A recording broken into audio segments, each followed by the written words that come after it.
Assalamualaikum warahmatullahi wabarakatuh. Bagaimana kabarnya? Semoga kita dalam keadaan sehat walafiat. Di pertemuan kemarin kita membahas tentang sejarah perkembangan BK di Amerika sampai di Indonesia, serta lahirnya BK 17 plus. Pada pertemuan hari ini kita akan membahas tentang konsep dasar bimbingan dan konseling. Sebelum memasuki pembahasan, izinkan saya memperkenalkan diri terlebih dahulu.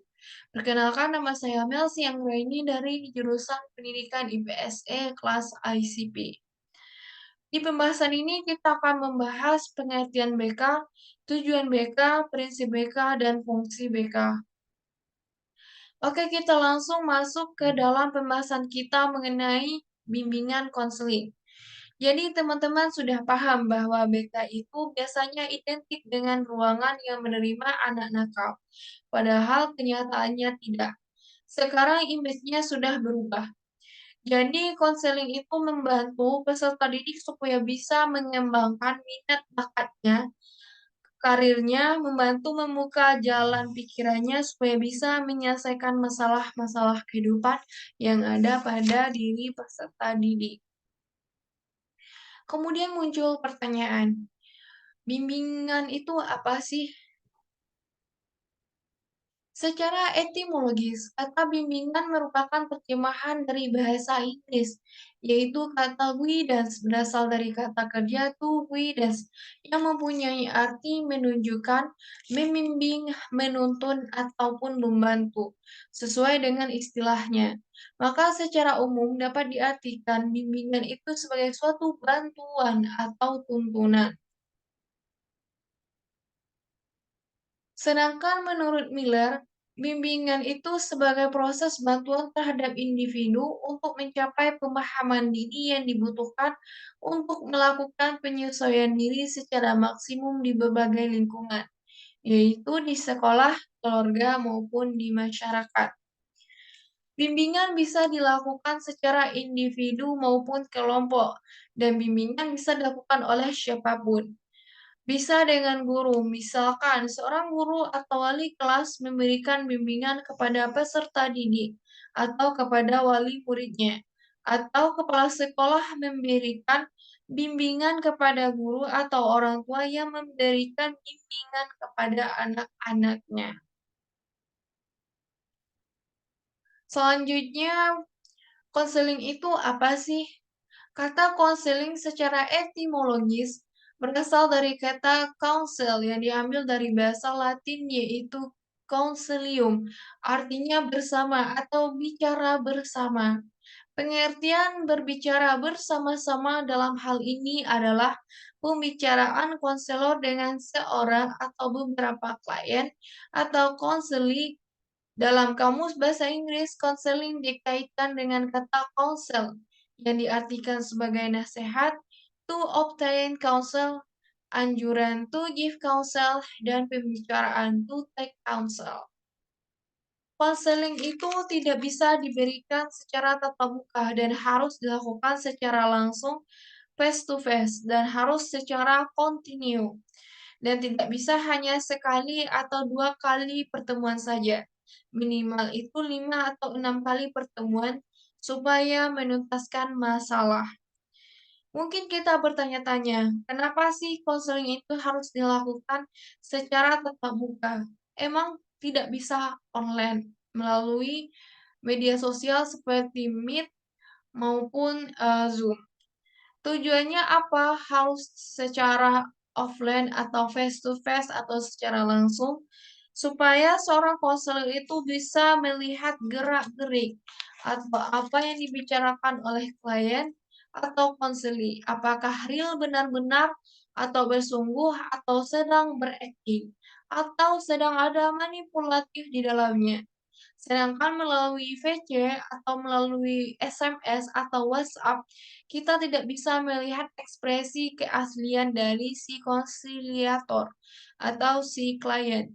Makanya memang harus secara tatap muka supaya bisa melihat apa yang disampaikan benar apa enggak, apakah yang disampaikan ini apakah ada manipulatifnya atau hanya dibuat-buat. Kita sudah bahas masing-masing pengertian mengenai bimbingan itu apa dan konseling itu apa. Jadi dapat kita tarik kesimpulan bahwa bimbingan konseling itu adalah bantuan yang diberikan oleh tenaga ahli atau konselor kepada konseli atau klien atau peserta didik atau siswa dengan secara tatap muka, baik secara individu atau kelompok untuk mengatasi permasalahan yang sedang dialami secara sistematis dan terus-menerus. Konseling harus dilakukan secara profesional atau dengan orang yang memiliki basic ilmu psikologi atau ilmu kesehatan mental atau ilmu kejiwaan. Sedangkan bimbingan itu bisa dilakukan oleh siapa saja. Misalkan bimbingan skripsi, bimbingan mata kuliah, dan bimbingan wali murid. Jadi bimbingan bisa dilakukan secara umum, sedangkan konseling harus dilakukan secara profesional dan sistematis dan secara terus-menerus. Tidak hanya bisa sekali atau 2 kali pertemuan, minimal harus 5 atau 6 kali pertemuan. Nah, kemudian tujuan dari BK itu apa sih? Kenapa harus ada BK di setiap sekolah? Apalagi di SMP atau SMA diwajibkan ada guru BK. Tujuan khusus BK itu untuk memberikan bantuan kepada peserta didik untuk mencapai perkembangannya yang meliputi 4 aspek perkembangan. Yang pertama, perkembangan pribadi, yang kedua, perkembangan sosial, yang ketiga, perkembangan belajar, dan yang keempat, perkembangan karir. Kita masuk yang pertama, yaitu adalah perkembangan pribadi. Dengan BK, seseorang bisa menemukan dirinya atau memahami dirinya. Apa sih yang saya suka? Saya ini tipe orangnya itu seperti apa? Dan saya harus menghindari apa? Dan apa yang membuat saya marah? Dan apa yang membuat saya menjadi stres? Yang kedua, perkembangan sosial. Membantu individu atau pribadi bisa lebih memahami orang lain dan bisa memperbaiki cara kita menyesuaikan diri kita di lingkungan yang baru atau dimanapun berada. Yang ketiga, sisi belajar.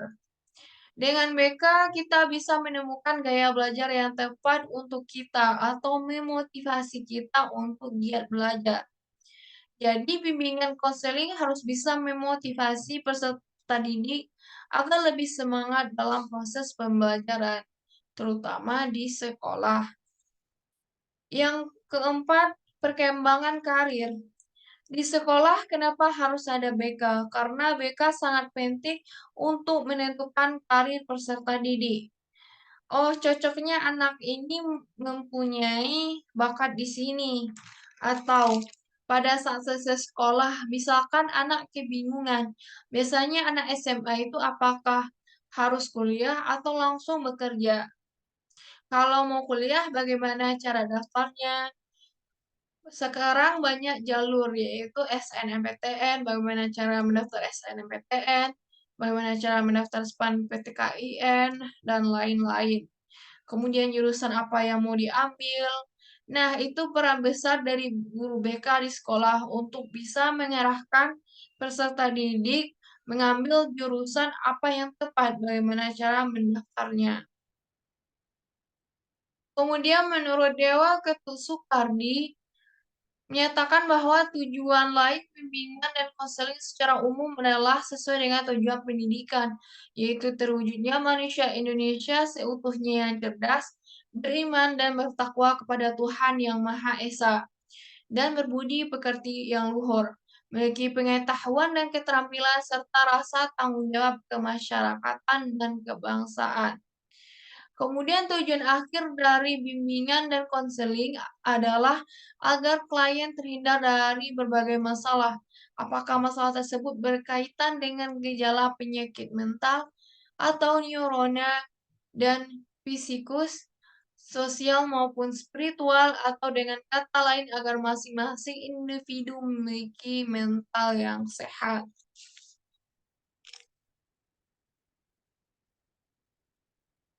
Selanjutnya, kita masuk ke pembahasan tentang prinsip bimbingan konseling. Prinsip bimbingan konseling itu ada 5. Yang pertama, prinsip-prinsip yang berkenaan dengan sasaran layanan. Yang kedua, prinsip yang berkenaan dengan permasalahan individu. Yang ketiga, prinsip yang berkenaan dengan program layanan. Yang terakhir, prinsip yang berkenaan dengan pelaksanaan layanan. Yang pertama yaitu adalah prinsip yang berkenaan dengan sasaran layanan.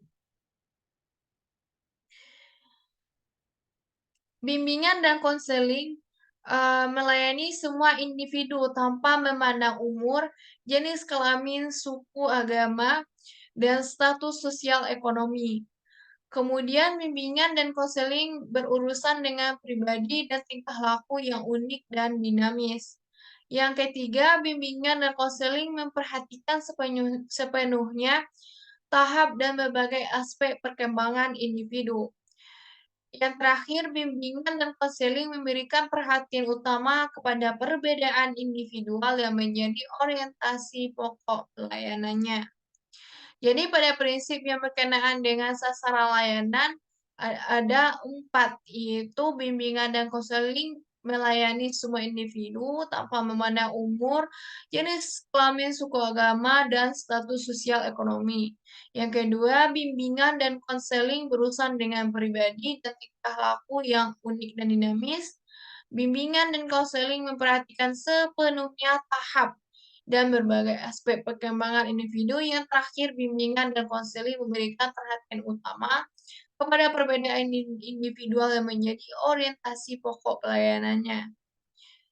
Yang kedua, prinsip yang berkenaan dengan permasalahan individu. Maksudnya itu apa? Bimbingan dan konseling berurusan dengan hal-hal yang menyangkut pengaruh kondisi mental atau fisik individu terhadap penyesuaian dirinya di rumah, di sekolah, serta dalam kaitannya dengan kontak sosial dan pekerjaan, dan sebaliknya, pengaruh lingkungan terhadap kondisi mental dan fisik individu. Kemudian kesenjangan sosial, ekonomi, dan kebudayaan merupakan faktor timbulnya masalah pada individu dan kesemuanya menjadi perhatian utama pelayanan bimbingan. Yang ketiga, prinsip-prinsip yang berkenaan dengan program layanan. Maksudnya itu apa?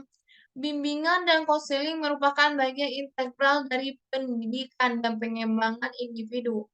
Karena apa? Karena program bimbingan harus disesuaikan dan dipadukan dengan program pendidikan serta pengembangan peserta didik. Kemudian program bimbingan dan konseling harus fleksibel, disesuaikan dengan kebutuhan individu, masyarakat, dan kondisi lembaga. Kemudian program bimbingan dan konseling disusun secara berkelanjutan dari jenjang pendidikan yang terendah sampai jenjang yang tertinggi. Kemudian terhadap isi dan pelaksanaan program bimbingan dan konseling perlu adanya penilaian yang teratur dan terarah. Selanjutnya yaitu adalah prinsip yang berkenaan dengan pelaksanaan layanan. Bimbingan dan konseling harus diarahkan untuk pengembangan individu yang akhirnya mampu membimbing diri sendiri dalam menghadapi permasalahan. Dalam proses bimbingan dan konseling, keputusan yang diambil dan hendak dilakukan oleh individu hendaknya atas kemauan individu itu sendiri, bukan karena kemauan atas desakan dari pembimbing atau pihak lain. Atau permasalahan individu harus ditangani oleh tenaga ahli dalam bidang yang relevan dengan permasalahan yang dihadapi. Kemudian kerjasama antara pembimbing, guru, dan orang tua sangat menentukan hasil pelayanan bimbingan. Dan yang terakhir, pengembangan program pelayanan bimbingan dan konseling ditempuh melalui pemanfaatan yang maksimal dari hasil pengukuran dan penilaian terhadap individu yang terlibat dalam proses pelayanan dan program bimbingan dan konseling itu sendiri. Jadi, prinsip bimbingan itu adalah hal yang dapat dijadikan pedoman dalam pelaksanaan layanan bimbingan. Selanjutnya kita masuk ke pembahasan fungsi bimbingan konseling. Yang pertama yaitu adalah fungsi pemahaman. Menurut Dewa Ketu Soekardi, bahwa fungsi pemahaman itu akan menghasilkan pemahaman tentang sesuatu oleh pihak-pihak tertentu sesuai keperluan pengembangan siswa, yang mencakup pemahaman diri siswa, lingkungan siswa, dan lingkungan yang lebih luas terutama oleh siswa. Jadi, dapat kita contohkan dalam kehidupan kita sehari-hari. Ada anak yang mau belajar sepeda. Kalau kita contohkan, kita menggunakan ilmu BK, berarti kalau kita lihat yang pertama itu fungsi pemahamannya. Jadi sebelum belajar sepeda, kita harus kasih pemahaman apa itu sepeda, fungsi pedalnya untuk apa, fungsi setirnya untuk apa, cara duduknya seperti apa. Jadi harus kita pahami dulu fungsi pemahaman itu untuk membuat seseorang bisa memahami dirinya atau bisa memahami masalahnya. Dapat disimpulkan bahwa fungsi pemahaman ini untuk menemukan akar permasalahan dari masalah yang ada. Dasarnya itu apa, masalah yang sebenarnya itu apa. Yang kedua yaitu adalah fungsi preventif.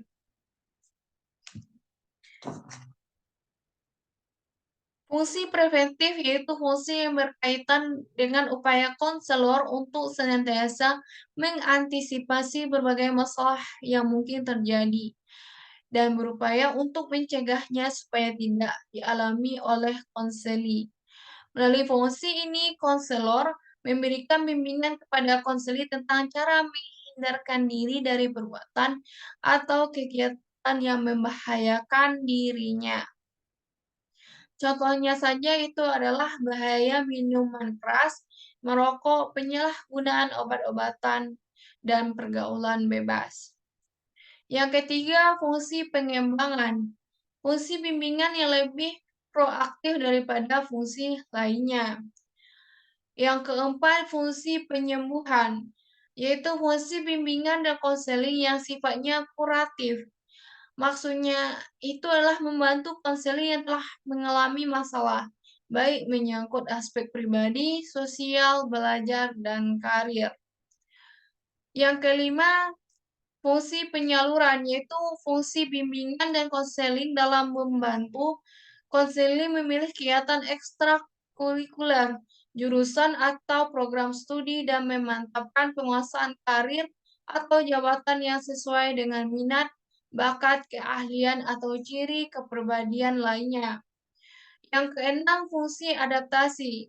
Untuk membantu para pelaksana pendidikan, kepala sekolah, staf, konselor, dan menyesuaikan program pendidikan terhadap latar belakang pendidikan, minat, kemampuan, dan kebutuhan konseli.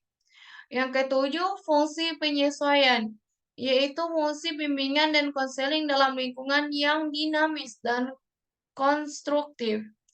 Yang kedelapan, fungsi perbaikan, itu fungsi bimbingan dan konseling untuk membantu konseli sehingga dapat memperbaiki kekeliruan dalam berpikir, berperasaan, dan bertindak. Yang kesembilan, fungsi fasilitasi.